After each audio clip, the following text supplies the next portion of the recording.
Okay, if we look at the topic of war, it would seem that a Christian could have good reason for never going to war. So for the first 300 years of the church's existence, Christians couldn't join any army at all, because to join the Roman army you had to sign an oath to the gods, and you had to swear an oath to Caesar, who was treated as a god, and Christians couldn't do that. So for most of the early years of the church, Christians weren't in any armed forces at all. And also during that time, Christians might have had very good reasons for not wanting to join the army apart from these oaths. So if you think about some of the things that Jesus said and some of the things that Jesus did, Jesus said, if someone strikes you in the right cheek, turn to him the other also. That means basically you don't practice an eye for an eye anymore. There was a rule in justice in the Old Testament which said an eye for an eye and a tooth for a tooth. And that meant if somebody pokes you in one eye, you can poke them in one eye back. If somebody knocks out one of your teeth, you can knock one of their teeth out back. Now, that wasn't telling everybody to go around knocking people's teeth out. It was a rule for judges. It wasn't a rule for the person on the street. And the idea basically is, listen, you can't kill somebody just because they insult you. You can't kill somebody just because they can knock one of your teeth out. That rule was meant to limit the amount of punishment that people gave. If a criminal knocks somebody's tooth out, well, only punish them for that. Only have one of their teeth knocked out or something like that. Fine them if you have to. But you can't kill people just because they break the law. The punishment has to fit the crime. That's what the Old Testament rule of an eye for an eye and a tooth for a tooth means. The punishment must fit the crime. You must not go seeking revenge. If you consider any of the action films that you watch, if the hero gets insulted in a bar, he beats the living daylights out of the guy who insulted him. He completely annihilates him in a fight. That's not an eye for an eye and a tooth for a tooth. So the idea is that you limit punishment. If America has the Twin Towers destroyed, they don't get to wipe out an entire nation in response. The punishment should fit the crime. But Jesus tells his followers not, listen, limit it to an eye for an eye and a tooth for a tooth, lads. What Jesus said is, if somebody strikes you in one cheek, turn the other cheek. Let them hit you again. Now, what he was not suggesting is that people go up and pick fights for the purpose of being punched twice. That's not the idea at all.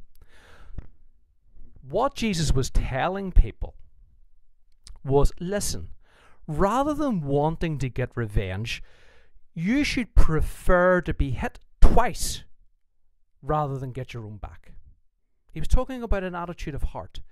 You should love your enemies, Jesus said, so much that you would rather be punched twice by them than see them get punished. This is the attitude you're to have. You should not want to see your enemies hurt. You should want to see your enemies healed. You want your enemies to turn to God and be forgiven by them, and then you can be reconciled to each other. You should want your enemies to change so that you could be friends.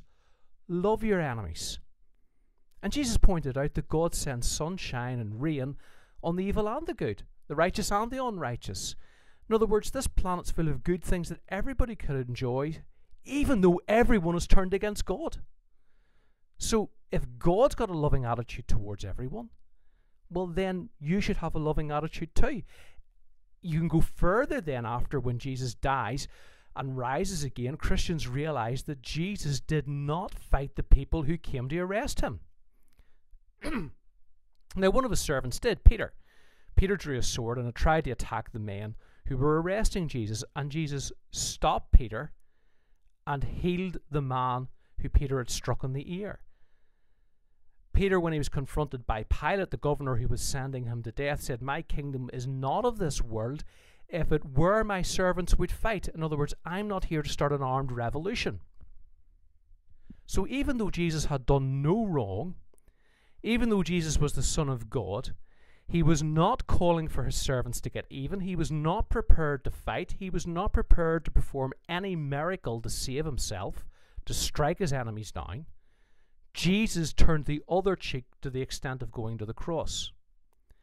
And he died and he rose again for his enemies. So one of the Roman centurions, one of the men who had arrested Jesus, watches him on the cross and says, surely this man was the Son of God.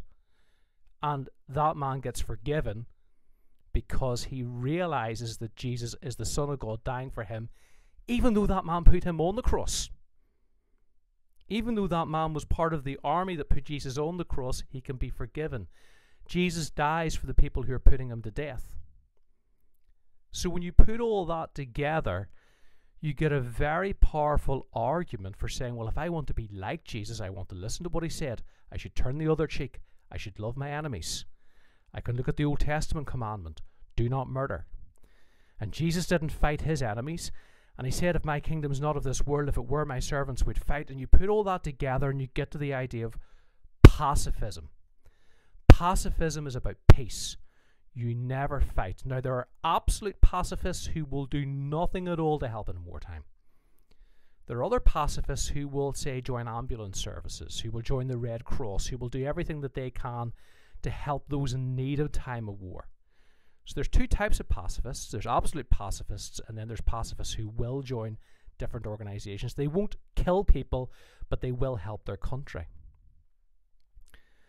So that's pacifism, which sounds fine. But what do you do, for example, in, say, Rwanda in the 1990s when the Hutu are annihilating the Tutsi people and they're killing them and they're putting them to death? Or what do you do in World War II when Hitler's invading other countries and one of his aims is to completely annihilate the Jewish people from the face of the earth? Should a Christian fight them? When Christians actually came to power, when Christians, they were persecuted for maybe the first 300 years of their existence on and off. They had a hard time, but eventually, after about 300 years, Christians came to be accepted, and very soon there were Christian emperors.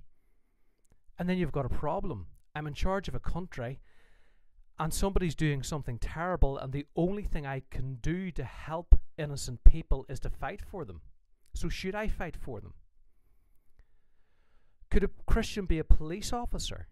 Is it okay for a Christian to be a police officer and to use a gun and a truncheon to protect the innocent? Well, if it's okay for a Christian to be a police officer, well, surely a Christian can be a soldier.